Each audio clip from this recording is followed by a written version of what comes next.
Well, hello again, everyone, and welcome to the latest in our series of webcasts that we're bringing you from Travel Weekly during this COVID-19 pandemic. And as you know, in the 12th week of lockdown, we're hoping now we're moving more to a restart and recovery phase for the travel industry. I'm joined today by three leaders of the travel industry. I've got Joanne Dooey, who is president of the SPAA. So welcome, Jo. Paul Charles, who is the Chief Executive Officer of the PC agency, but also leading the campaign, the Quash Quarantine campaign. So welcome, Paul. Thank you. Hello. And Julia Bue-Said, who is the Chief Executive Officer of Advantage Travel Partnerships. So welcome, Julia. Morning. So it's an interesting morning you join me today, because of course today is the day that the government is bringing in this 14-day quarantine. It's something that the travel industry has been trying to, tried to stop happening, but it has gone ahead this morning. Paul, just outline for us this policy. I mean, you've called it actually financially reckless, unworkable, and poorly thought out. That's what you've said in a comment piece that you've written for Travel Weekly this morning. So just explain to us your views. Yes, Lucy, and arguably that's an understatement as well. These are terrible, terrible measures. They're terrible because there's no certainty as to when they're going to end. They're terrible because the quarantine measures themselves have been put in place too late. They should have been put in place in early March to try and reduce the number of deaths and the number of cases.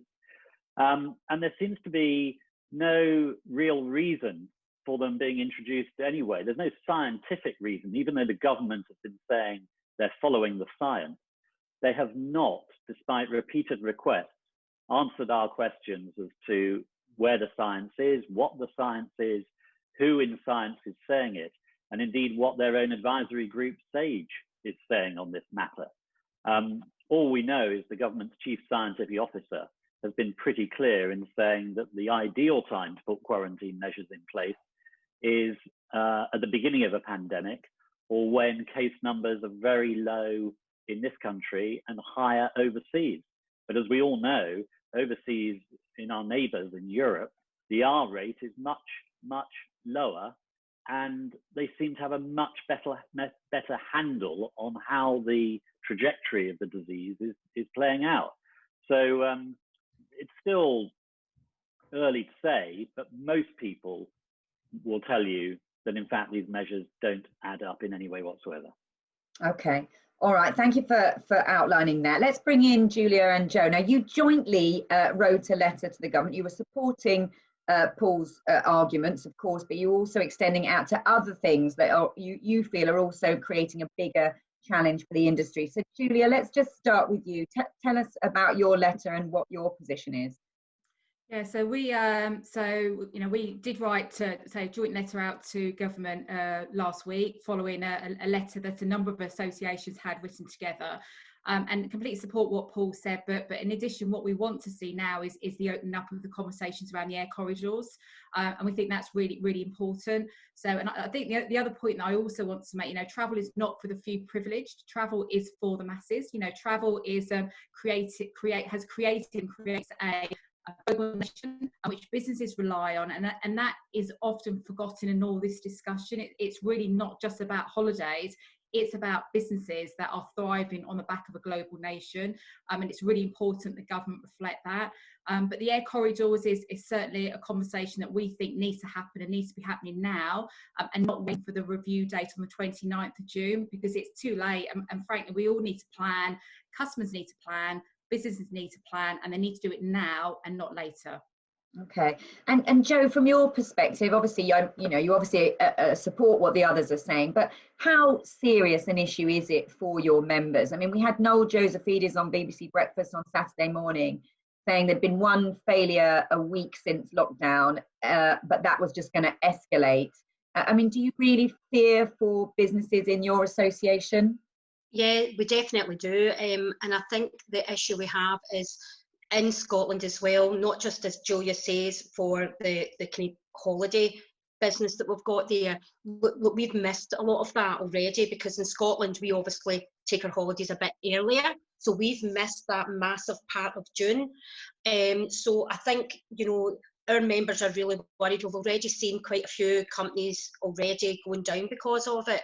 And customers, there is an appetite out there. They are wanting to travel, but they want to have that information coming to say that it is okay to travel. And the air bridges obviously are already getting used in the Baltic states, so that's what we're pushing for, and they're getting used very successfully.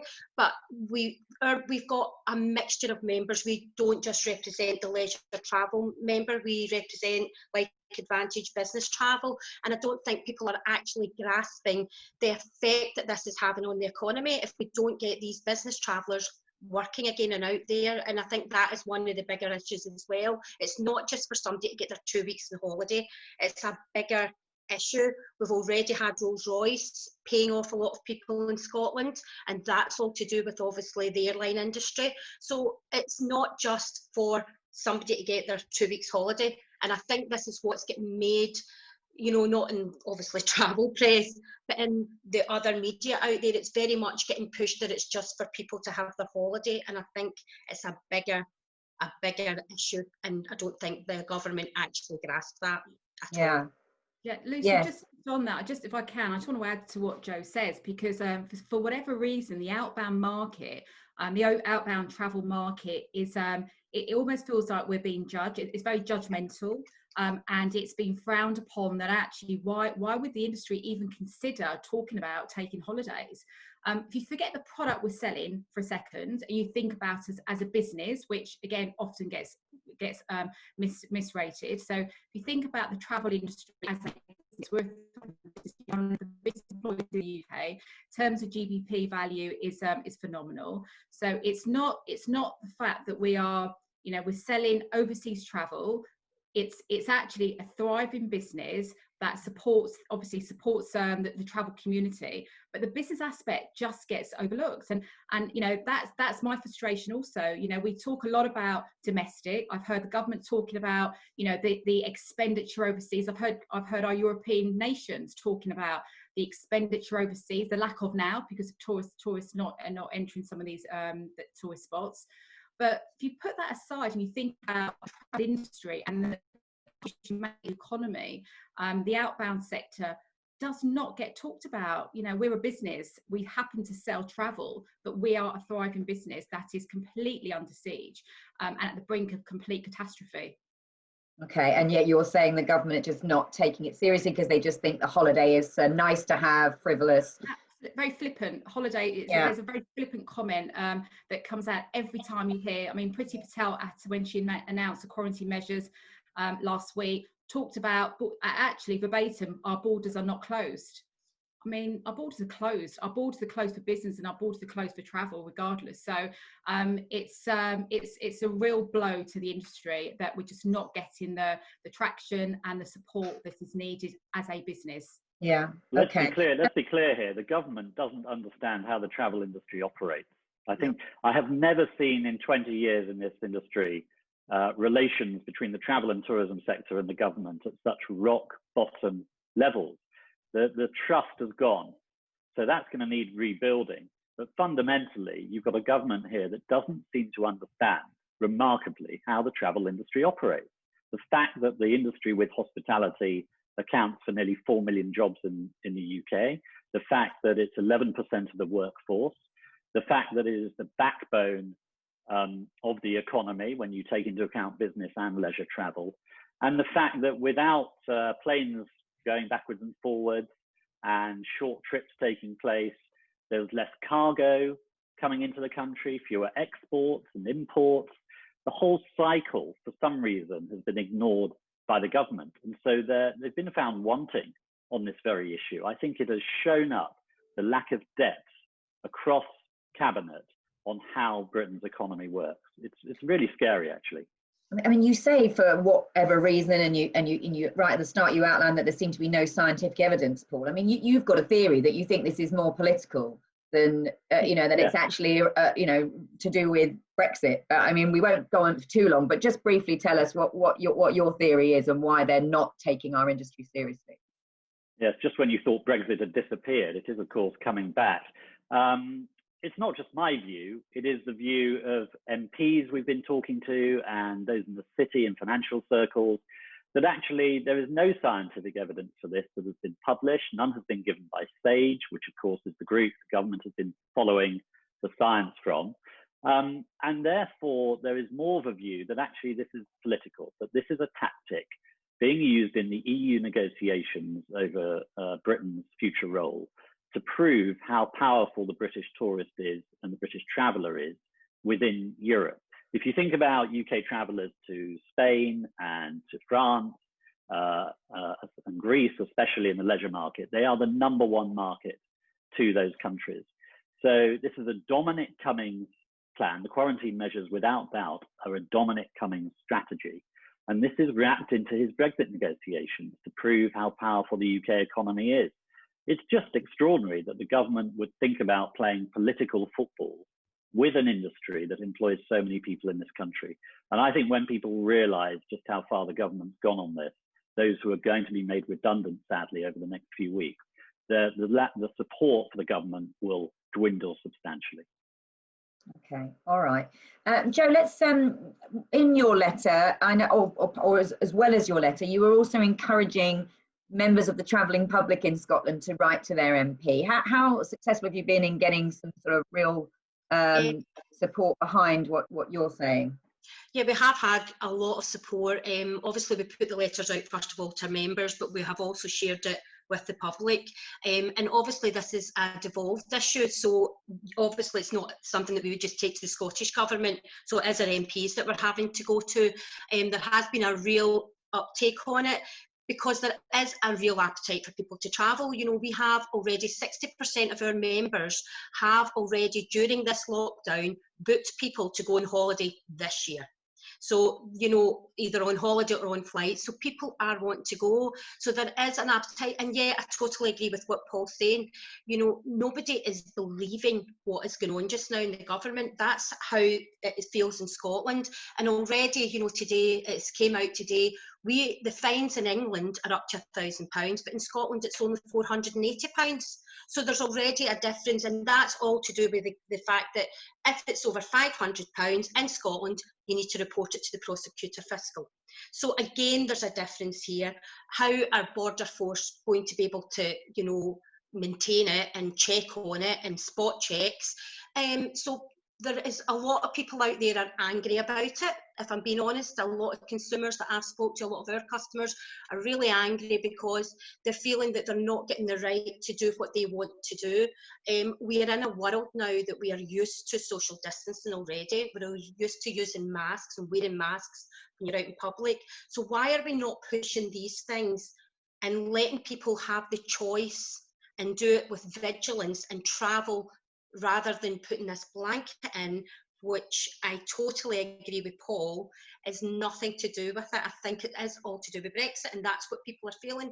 So yeah, there has been a lot of people signing the letter, sending it to their MPs. So let's hope that it doesn't fall in deaf ears and that it can get changed quickly and not wait to 3 weeks, because that's too late. You know, it's far too late. People need the security to book just now. They want the confidence. We're doing our best as an industry to get that confident message out there in every way we can. But we need something from the government, and you know, the airports as well, they're trying really hard.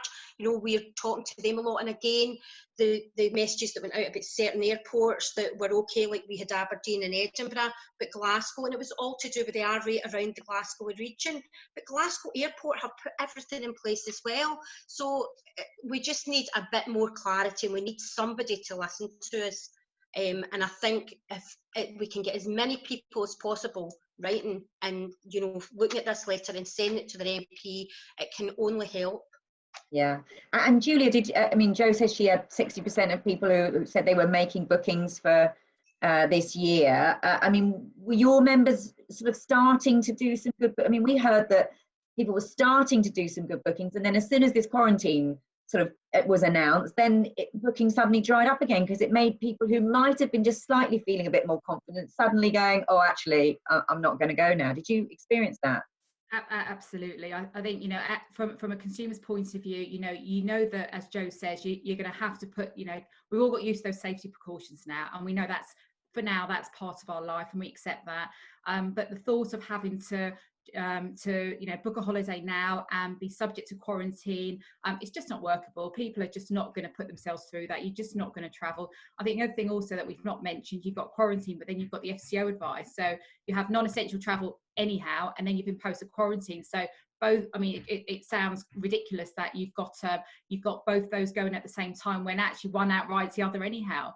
But I think it's, you know, when we did a consumer research a few weeks ago, and overwhelming, we had 2/3 of consumers said, as soon as restrictions are lifted, you know, my appetite for traveling is still there. I mean, that was very different and depends on the different demographics.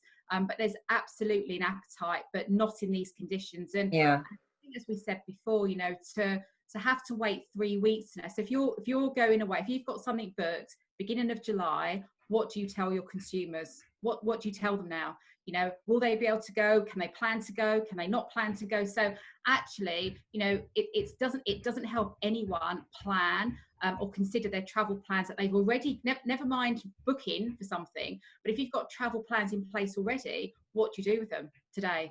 How do you plan? Very difficult. It's just on that foreign office advice. Tour operator. Sorry, Paul, I think but just that point's really important. But if I was a tour operator at the moment, or an agent or a TMC, basically I've had fewer bookings in March because of coronavirus starting to hurt sales then. I've had close to 0 bookings in April. I've had close to 0 bookings in May. And now in June, there are going to be close to 0 bookings simply because there's no visibility. So I absolutely appreciate the point about consumers being hurt, and it's terrible for them to be able to plan. But just think about all the businesses now. And as we know in travel, there are so many small businesses across the country, hotels, agents, operators, who are very passionate about their businesses. They've built them up over many years. Many of them are lifestyle businesses. They have 0 income coming in, and they have lots of money going out because they're having to refund if they're not doing vouchers of some kind. And what the government has created by introducing quarantine is now a second wave, ironically not a coronavirus second wave, but a financial second wave on the sector, because it's now going to have to refund again to those people who are worried about not being able to go away in July and August, simply because the government has not created any end point or timeline to this travel crisis they've created. So it's great the government's worried about a second wave from a healthcare point of view, and so they should be. At some point, you have to get the economy moving. There may be a 3rd wave and a 4th wave without a vaccine. But they've created a second wave of economic crisis for so many businesses. And I don't think they realize it. Okay. Just before we move on to, you know, how we get out of this, but the Foreign Office advice, I saw something over the weekend that it had changed from indefinitely to currently.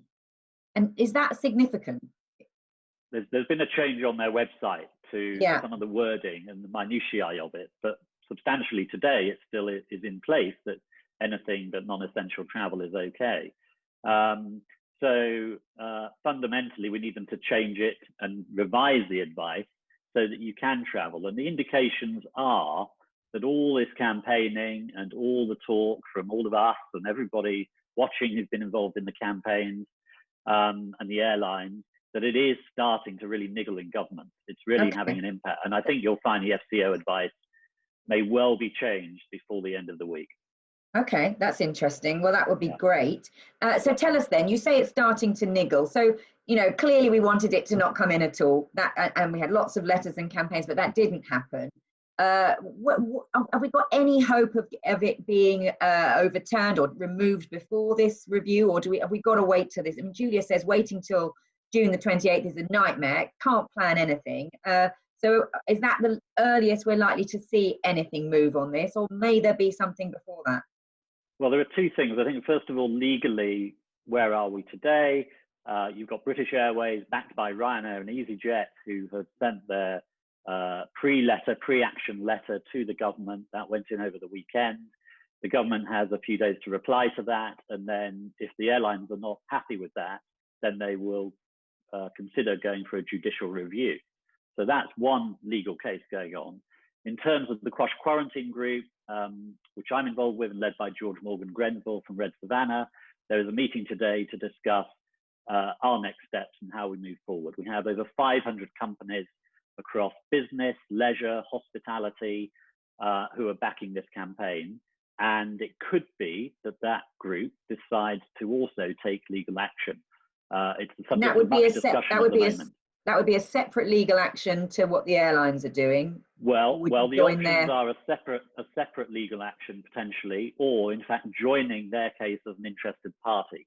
The airlines are already, a day or two ahead down the route of legal action, so it might be worth joining theirs, because we're all united on this. We're all saying the same thing, that the quarantine measures are irrational, there's no scientific evidence to back them up, that it's a political move, and indeed there's no mandate. The government has no mandate to introduce these measures. There's been no vote, no proper discussion, and it's not something that the British, that the UK people want. So there could well be further legal moves, and it'll be interesting to see which direction we head in. And if it does end up being going legal, does that make it quicker then? That's because the legal process tends to take some time. So does it actually mean we're going to have some kind of quicker resolution? It's a very, very good question.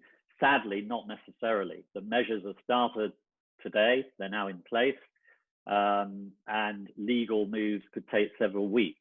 And in fact, I think this is the issue that was touched upon earlier around travel corridors and air bridges.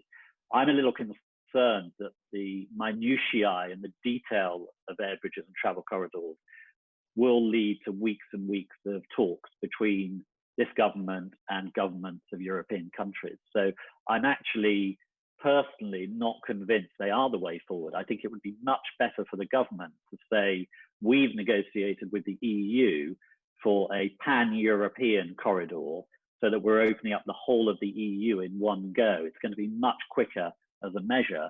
It will also be much clearer for consumers as to where they can fly to over the summer period. It's bad news for long-haul destinations, of course, unless the government does a few deals with individual countries. But the easiest and quickest way forward to bring reassurance to businesses and to consumers would be to say we've negotiated a deal with the EU on Brexit terms to open up those corridors quickly. But otherwise, it's going to be a patchwork of countries and a patchwork of measures, which could take some time, and we can't spend ages negotiating. The industry's got to get moving as soon as possible. Yeah, it will take some time, but Julia, there are some countries already who appear ready to accept us, and they've got these lower R rates, and we've talked about Portugal, and there's others that have come out over the weekend as well. So do you support Paul's view? Obviously that would be great if we could get that deal in place, but I guess at the moment we've just got to get some places open. Yeah, I think clearly a pan-European agreement would be fantastic right now, given where we are now. Would be ideal scenario, and you're right, much more simplistic in terms of messaging, much more clarity for everybody. I think frankly right now it would be great to have even a handful of destinations open that we could agree travel corridors with, that gets us back and running and back and moving. So I think ideally pan-European, great. There is, as Paul alluded to, obviously it's not helpful for long haul destinations, and they're exceptionally important for particularly a lot of our TMCs. That's exceptionally important. But right now we need destinations, we need agreements, and we need them now. We cannot wait anymore. I also just want to pick up on another point that I think Paul referenced before, and he's absolutely right in terms of businesses. And as you know, I represent 350 companies across leisure and business travel, and the conversations that we're having with many of our members, because of the lack of income, the refunds going out, money going out, furlough scheme, and everything else, which is great but not ideal for our industry in terms of how it's tapering off. This is going to absolutely create a huge void in our sector, not just in our sector, in our whole ecosystem in terms of businesses. So unless we get something moving pretty quickly, we are going to see, mass scale redundancies and mass scale business failures. We cannot, members are holding on for a lifeline, and these are exceptionally great businesses. that are holding on by shoestrings, should I say, to their future prosperity. I mean, it's really that critical that we do not see any further delay and measures implemented straight away. So what more can we do? I mean, presumably you'll be supporting this legal challenge then, will you? And Jo, I know we're saying we can't wait any longer, but what more can the industry do then to make sure government listens? I think everybody has to get involved, and obviously what Paul has said that they're looking to do. I think there's lots of organisations out there that are maybe not backing just now with Paul, but if we can all get a united front and all be together on this, because it is something I know the SPAA would heavily get involved in as well. You know, if we do need to go down the legal route, then I think that is what we need to do. But we can't sit back and wait, because 3 weeks is far too long to wait. We need something happening now. We really do. Okay, well, look, we're coming. Go on, Julie, are you about to say? I was just going to say, and actually, I don't know what Paul's view is, but actually, you know, so we've written to obviously government ministers, we've written to shadow ministers, we've written to the Transport Secretary. We don't have a tourism minister. Whose ears should we be bending? Because we're bending a lot of ears, all of us collectively. And what I really cannot understand is why, given we are all on the same page, for the first time the industry is actually all saying the same thing, why is there no cut through? Is the political agenda so motivatingly charged around Europe or around Brexit that it's creating this real blockage to us getting that message across, which actually is a very, very straightforward message. We're not complicated at all. Well, I'll put that to Paul.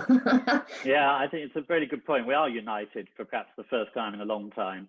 I think the government has and it's a real sad indictment of the political system. I think the government has a very narrow viewpoint on who they think the travel industry is. They think the travel industry, when they negotiate with it, is groups like ABTA. They think it is a few airlines. They think it's Heathrow Airport.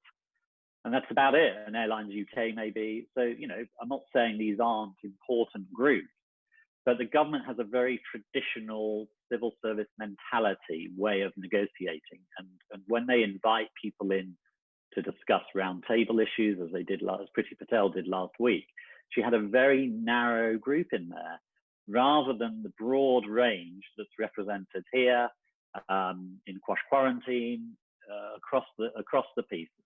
And that's something we need to change. And I appreciate it's not going to happen in the short term. Paul, is the answer having one new body then that can speak on behalf of the whole industry? Because I've been covering this sector for 25 years, and we've always had accusations leveled against us that we're not good at lobbying. I mean, different sectors are, you know, the airlines might do one bit, but we're not.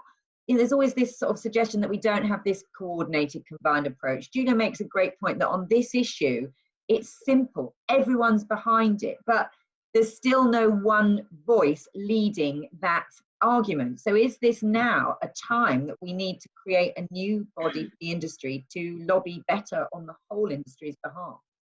Yes, and that's certainly the learning that we've got from this group of over 500 supporters and companies who backed it, from large to small, from individuals to companies. There is a need for it, and that's certainly something that we're discussing as a group.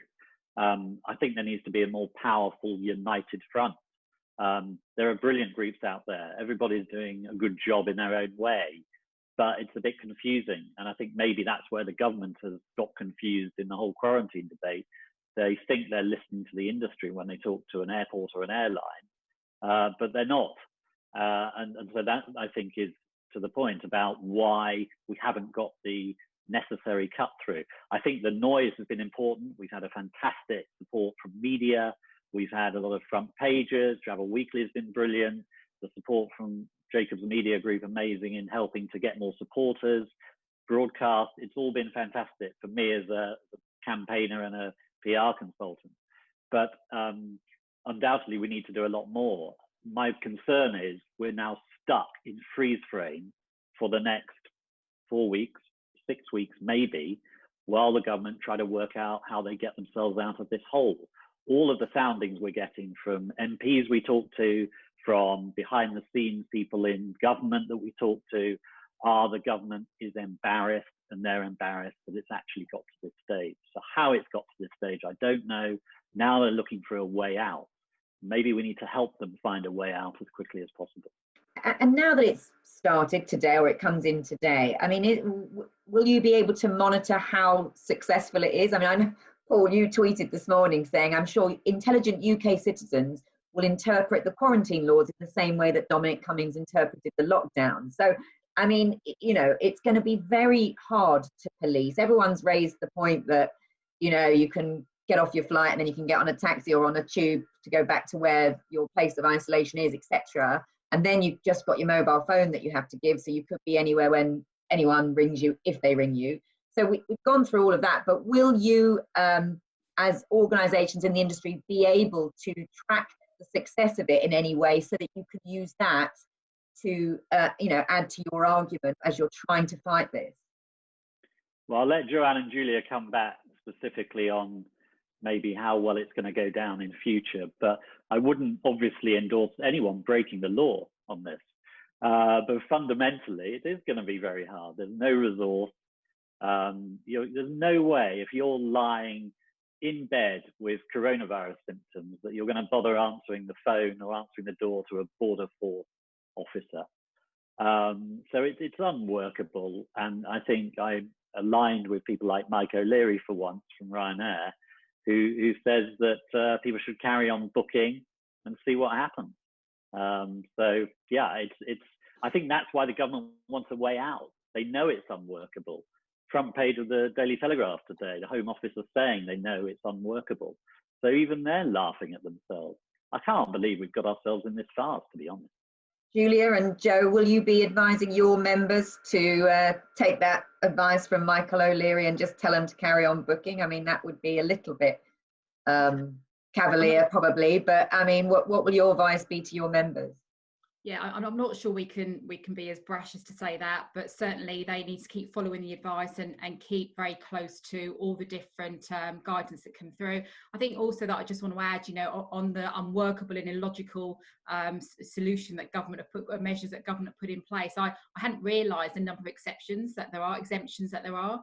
So I think there's about 50 exemptions in terms of, so, you know, how anybody can manage that. And I'm thinking about even our TMCs, how do they even manage that? How do they manage with their corporates to start to guide and provide guidance around travel if they're in one of those industries which are exempt? I just can't see how you can even manage it.